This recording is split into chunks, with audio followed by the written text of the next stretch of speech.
Welcome to The Strategic Leader, the podcast for people-focused leaders who want to think, act and feel more strategic. I'm Gemma Bullivant.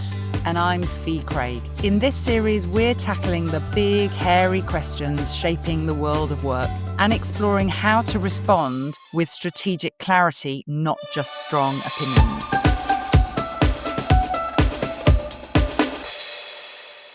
Hello and welcome back to The Strategic Leader with me, Fee Craig. And with me, Gemma Bullivant. And I am delighted to introduce another guest to this episode, Indy Lachhar, who is the Chief People Officer at Robert Walters. Indy, hi. Would you like to introduce yourself to us? Yes, absolutely. Hi, Gemma. Hi, Fee. Thank you so much for having me here today. So just by way of introduction, I'm Indy, Chief People Officer here at Robert Walters. Probably important to call out, I'm in my first CPO role, so I'm about 2 years in, still surviving and hopefully thriving. I've been at Robert Walters for just under 10 years. It'll be 10 years next year in 4 different roles. So have covered everything from setting up our talent management function globally, focusing on executive coaching within that for our leaders, looking after HR in smaller kind of regional areas and business units as well. And prior to Robert Walters, I worked in engineering, construction engineering at a business called Costain in a very focused talent management role. And prior to that, in investment banking, so Morgan Stanley and HSBC, looking after their grad and MBA recruitment and development programs and broader learning experiences. So have an absolute passion. There's a theme there for development of people. And that's probably the area that I lean to, I would say, the most. Thank you for that. And just for our listeners who may not be super familiar, just give us a sense how big Robert Walters is. It's global, right? How big it is and how big the team is that you look after. Yeah, so we're a global business operating in 30 countries. So most of the world is covered in some shape or form. We're a talent solutions provider, so we operate across 3 key service lines. So we have Robert Walters Recruitment, which is what most people know us for. We have our outsourcing business where we will put client teams onto client sites. And then we have our advisory business, which is a newer service line where we're advising our clients on things like the future of work, some really, really interesting pieces of work that come to us through that service line as well. Just under 4,000 people globally. And in my function, we're about 140 globally. So an HR team of 140. So while you have positioned it as your first CPO role, I am actually just going to put it out there that that's a big role. That's a big CPO role. So I'm looking forward to hearing all about your experience and your specific take on being strategic in HR.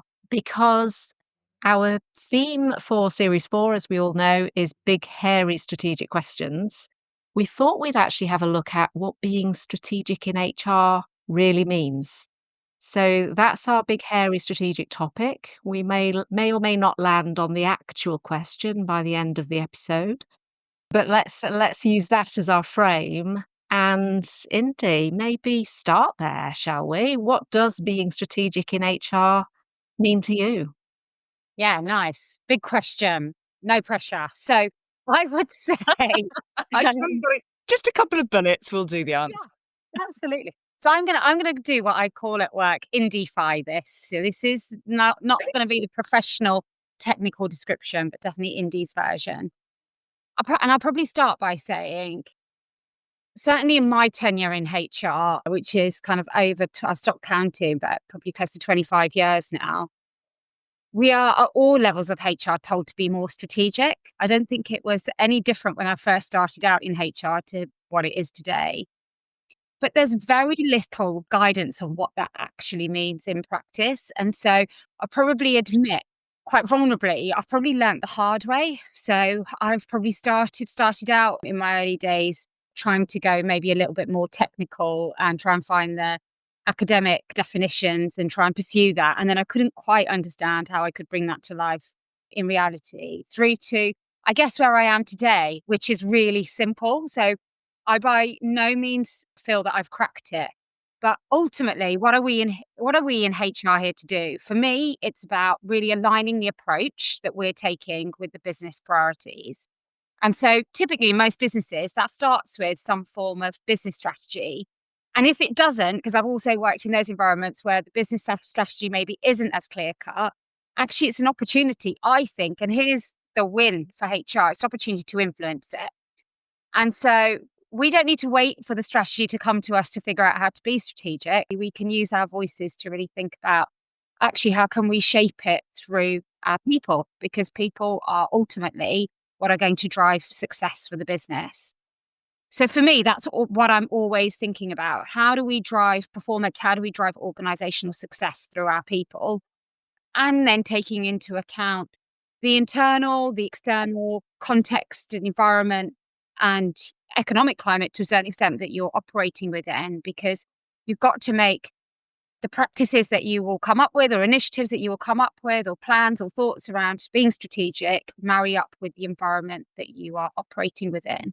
And that's when I think, and like I said, I don't think I've fully cracked it, but that's where being strategic maybe starts.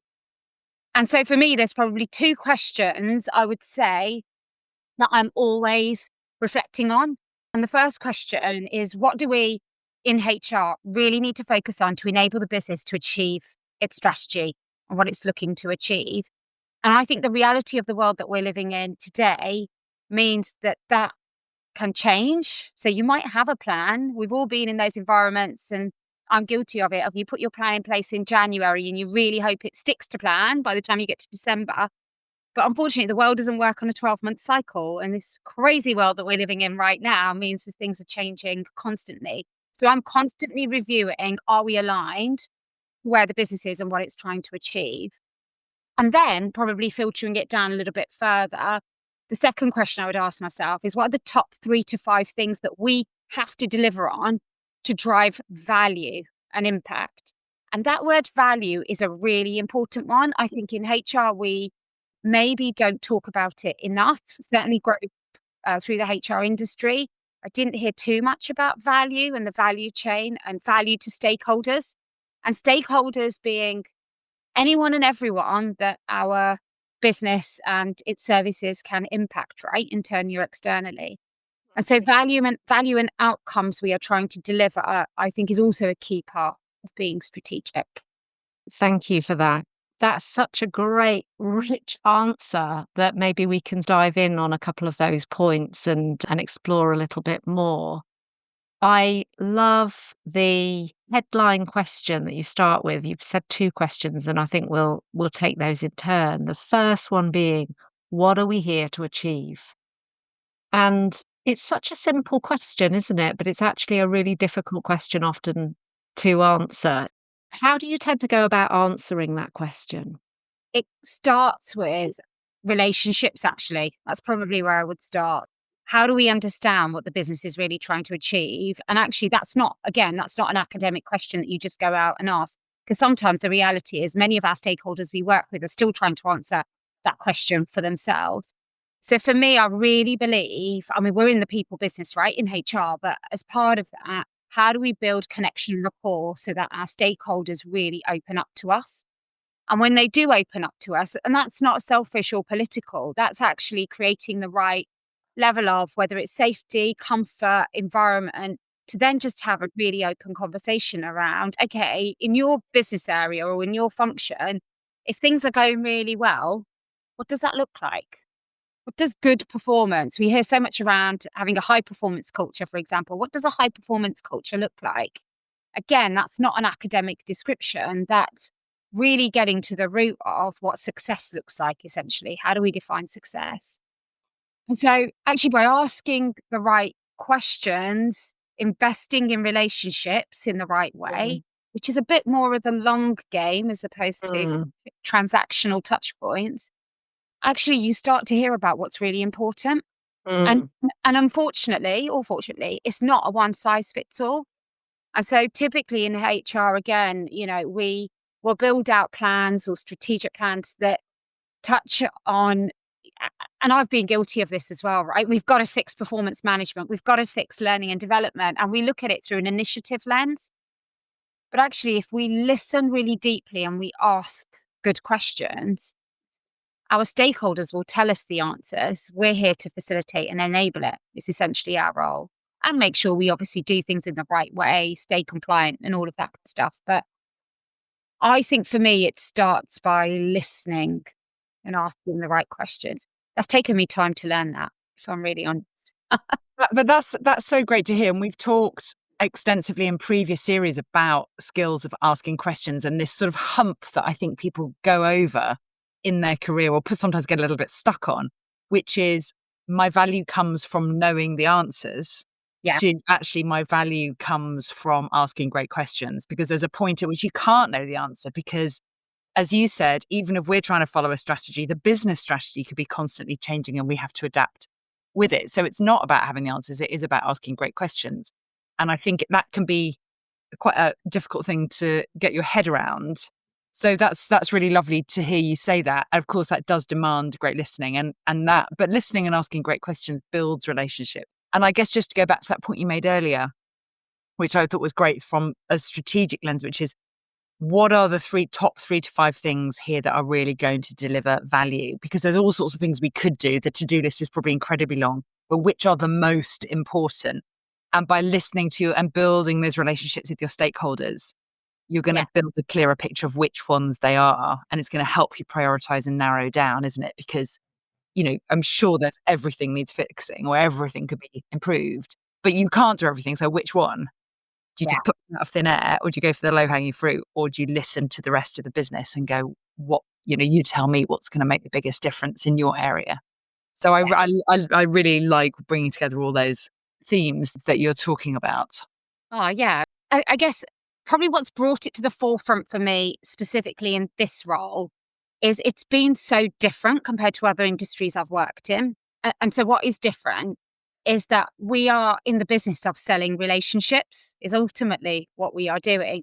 And that's a very different concept to building a bridge, which is where I would have been historically. Obviously, we're doing that through people, right? Or delivering a financial product and creating one. So it's really forced me to reflect on the superpower that humans all have. And everyone has something different to offer. But for us, because we're not building anything or making anything, we have to, and it's that bit of that cheesy term of unlocking potential, right? Or power and potential. We have to unlock that potential through people.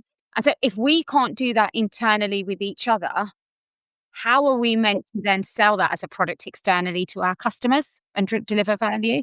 Oh, that's a lovely train of thought there, isn't it? As Mm. and I wonder, if you're sitting there at your day job and you've got to finish a report or you've got to put a policy together or something, can you zoom out and look at that kind of, my job here today is to somehow or other release potential in our workforce, because then that enables them to do that for somebody else. So it's that lovely thing of how can I keep that in my head as a kind of, this is what I'm here to do. And that is a lens to be looking through to help me prioritize the multitude of tasks on my desk, Yes. or what's good look like. Yeah. Yeah, and just to build on that, because what I was thinking about as you were talking about listening and asking the right questions was that inflection point that you reach in HR jobs as you move through the seniority levels. In fact, it's something that you get in all functional areas. Being that subject matter expert, to Fee's earlier point, knowing the answer through to then knowing the question is that curiosity button that you need to press that says, I wonder why they're asking me this. I wonder what it is. I can answer. Technically, I can answer the question that they're asking me. What's the policy on what's my approach here? What's the answer to? But it may not be the right question that they're asking us, and just learning to recognize that, having the confidence to lean into that a little bit and get under the surface of that question can be incredibly valuable. And I don't think we recognize the power of that enough, which leads me on to the other point that was bubbling around in my mind, which is we must hold on to the fact that as HR professionals, we are the experts in motivating people, accessing people's potential. We don't have all of the answers, and lots of people have got lots of great ideas on this. But let's at least acknowledge that we may know better than some leaders as to how to get the best out of their people. So they may not have all of the best ideas in doing that, in solutionizing what they think they need. And we need to come back to actually really making sure we understand the challenges that they need to overcome so that we can help them with the approaches in relation to those challenges. Because they know their challenges, they don't necessarily know how to address those challenges. They might have some ideas, but they won't necessarily know all of those ideas. Yeah, oh gosh, that really resonates. But I would say the privilege that we have in HR, in any role, actually at any level, it doesn't need to be at the role that I'm sitting in today, is we are the heartbeat of the business essentially. Because if you think about, I don't think there's any other function, I'm saying this out loud, but I don't think there's any other function that interacts with the business to the extent that HR does when it's done properly. And so look at the daily case studies that we are building and examples and experiences we are collating, whether it's consciously or subconsciously. We're seeing leaders do things really well, and I bank that. And then you see leaders maybe do things not so well, and you bank that also. And so the material that we need to help almost guide and coach our business to the next chapter or the next stage is there because of all of the interactions. But what that needs is an innate level of, I think, really focused discipline to just almost sit back and watch and absorb and reflect. And so one thing I do on a weekly basis, which I have done for probably, I would say that last 10 years or so, is every Saturday morning I reflect on 3 key questions. And this, I think, has helped me massively, especially in my role today. And those 3 questions are: what's been really good this week? What's been really difficult? And what needs to be different? It's not an Indyism. It's stolen from Marshall Goldsmith, if I'm really honest, from my coaching days. But I swear there are no more 3 powerful questions that help you reflect again at any level, in any role really, as to how am I going to show up next week to do the best job I possibly can do? And actually, what am I not going to take on that journey and what am I going to leave behind? And then sometimes it's an uncomfortable conversation with myself. I probably shouldn't have shown up in that conversation in that way. And then I pop a pin on that and move on. But yeah, I think that really helps to just digest and think about the impact. I go back to, what's the purpose that we serve? What's the impact that we're going to have beyond the transactional, operational level of, as Fee mentioned, policies, practices, and all of the transactional bits and bobs that we do to support the business. There's Mm. an opportunity to guide a bigger conversation. That takes discipline though, and it needs space for reflection, I would say as well. It's a real challenge, isn't it, to even afford ourselves the luxury to step back, reflect, and do that important thinking. But it sounds like you've really put something in place that helps you with, routinely do that in a really succinct structure. I love that structure. It reminds me of Wins, Challenges, Focus, which I think is one we've maybe shared before. And I've certainly shared it with clients as well. And we've talked about how to pull that into one-to-ones or how to do it for yourself in terms of self-coaching or thinking about how you want to show up in the coming week or month. So Wins, Challenges, Focus is a similar Yeah. version to your lovely 3 questions, isn't it? I guess you're role modeling. How would I approach this conversation? I guess I hadn't really thought of people within HR actually role modeling how to show up, but that must be part of the responsibility, I would guess.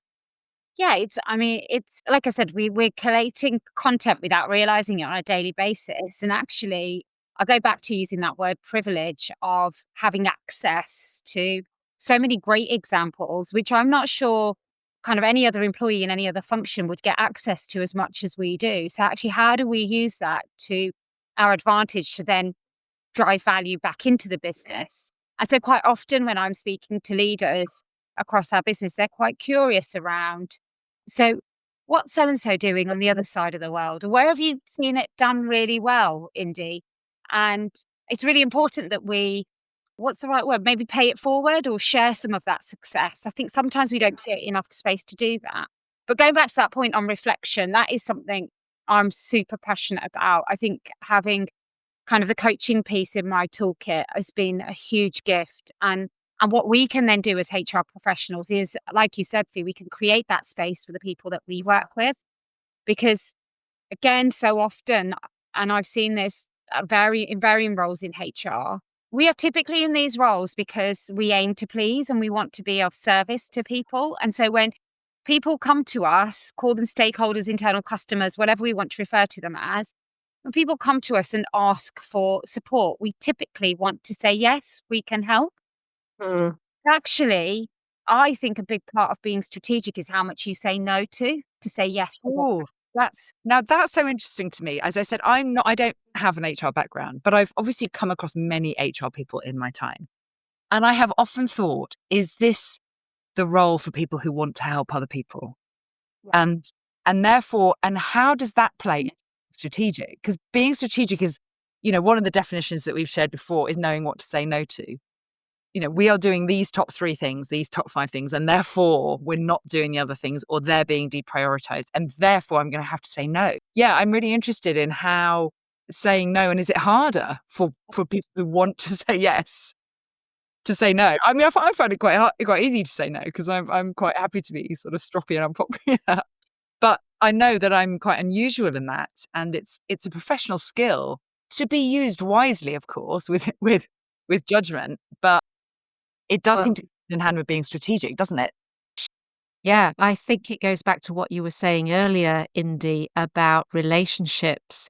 And when you've got trusted relationships in place, it is easier to say no and know that it's going to land in the right way because that person has got trust in you, you've developed that relationship, and it is heard in the way that you need it to be heard. If it's okay with you, Indy, could you share a bit more about your backstory? You mentioned earlier several roles leading up to your current role, CPO, leading an HR team of 140. So, could you tell us a bit more about that journey and perhaps share some of your experiences and lessons learned for our listeners? Yeah. So probably starts with what we've just finished with, which is I used to be the person that would say yes to everything because I wanted to please. So, Fee, to answer your question, it's still really hard to say no.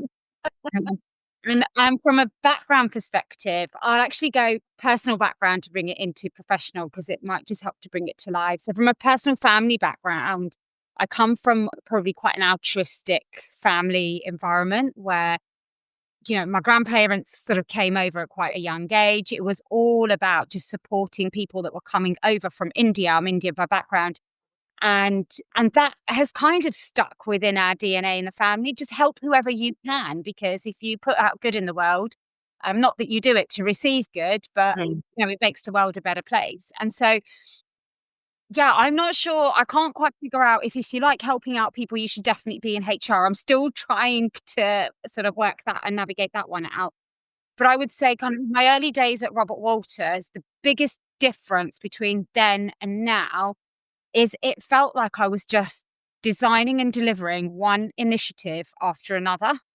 And so, I touched on performance. We implemented, I remember early doors, a new performance management system. But actually, if I had my time again, I would have probably asked some quite big questions or different questions before. And it may still have been the right outcome to deliver. But actually, how I approached it was more do the thing, deliver the thing, design the thing, probably not in that order, and then move on to the next thing. But actually, there's a really powerful question in why. Why are we doing it? What's the impact that we're looking to have?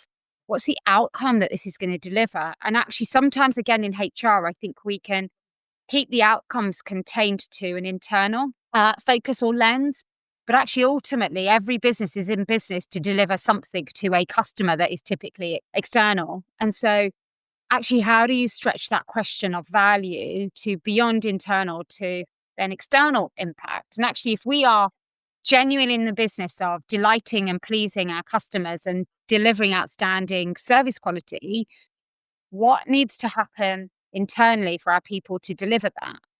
That's a very different conversation, which actually doesn't arrive at a quick initiative. So it goes back to kind of the conversation that you facilitate and the questions you ask, Yeah. so important to make sure Mm. you arrive at the right things or focus areas that you're doing, rather than I'm going to develop a succession plan. I'm going to put a learning management system in place. I'm going to design a training course. But why? Why? You know, they say, don't they? Is it 3-year-olds or 4-year-olds are at that point of asking why constantly? I think we could do more of it as adults, actually, as well. That gets to the right place. And I think, I don't know whether that answers your question, Gemma, without going into detail of all the different roles. But I'd say that's the biggest difference between kind of where I've come from to, and I'm still, every day still a school day, right? So, and I'm surrounded by the most amazing team around me that I can't be who I am without them. So I have to mention that. And the final point I would make is surrounding yourself with, and this does sound a bit textbooky, but I promise you I've brought this to life in reality. Surrounding yourself with people that are different to you and have different and diverse perspectives. I think this is the first role that I've been in where I can 100% hand on heart say that I've got that in my HR leadership team around me. And it just creates the most magical stuff for the business. And I think ultimately our customers as well.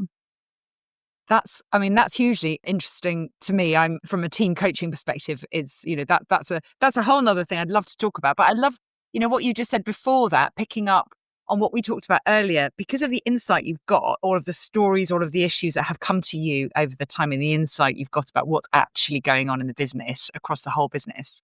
That when someone comes to you and says, we need an L&D tool, we need a policy, we needed this, that, and the other, to say, okay, yes, we could just go and deliver that for you. Or we could say, what problem are you trying to solve and how does it affect the end customer?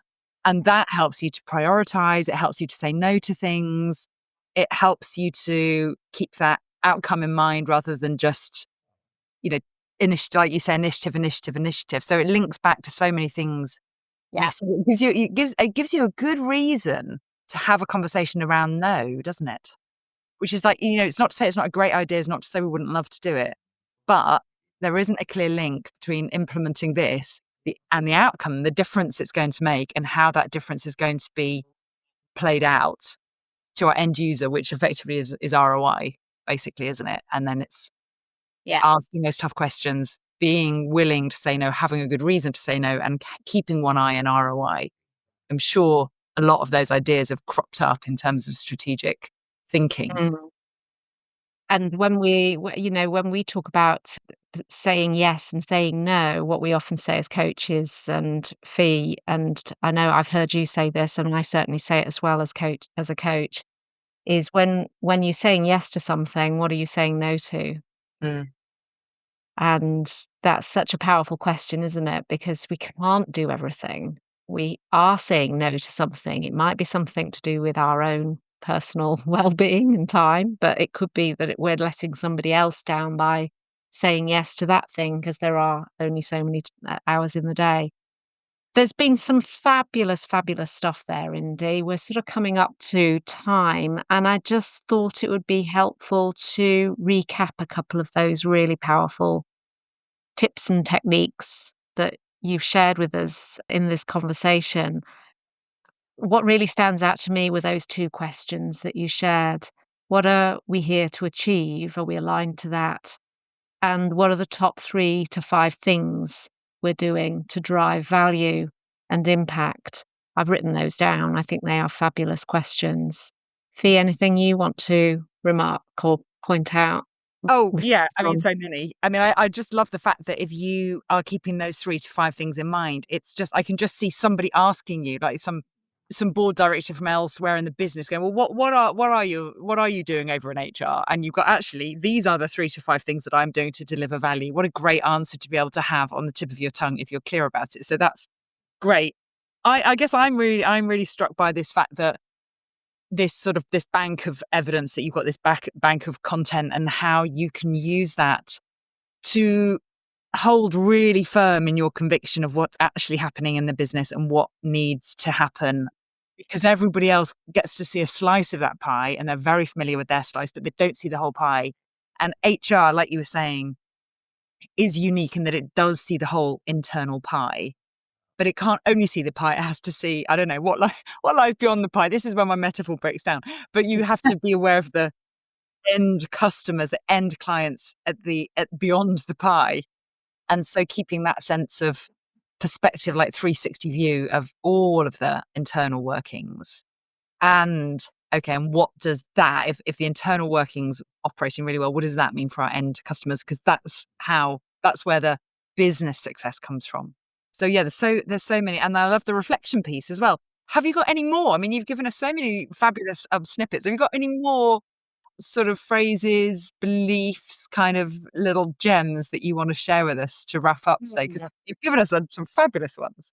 Oh, has definitely been a very organic conversation and not planned. So what would I say? The thing that I am most passionate about, that's probably where I'll end on.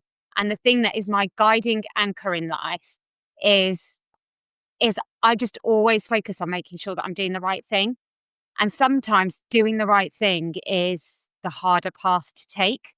But if we, again, in HR or as humans, it doesn't matter what profession we're in, are anchored by the why we are doing what we're doing, both from a personal and a professional perspective, I don't think you can go too wrong. And so that, I think, is what's kept me going actually in my professional career. Because I think, again, in HR, there are good days and there's bad days, right? People are your most unpredictable asset. And Yeah. and so you don't, in HR, you also don't know what the next day is going to bring. And so when you have those tougher moments, to stay grounded in, yeah, am I doing the right thing here by the business, by our customers, by the people, by me? And typically for me, if it doesn't feel like the right thing, then I'll get a funny feeling in the pit of my stomach. And that is my indicator of something's a bit off here. So Mm. Wonderful. What a great tip to end this conversation on. Thank you so much, Indy, for taking the time in your very busy day to sharing all of your wonderful nuggets of experience and advice for our listeners. I really do appreciate it.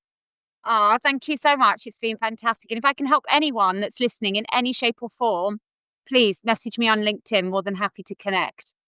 Oh, well, that's Lovely. brilliant. You've said the next thing that we would always say to wrap up. So thank you so much from me. Thanks so much for listening. And we hope you will join us for our next episode. Bye bye. Thank you. Goodbye.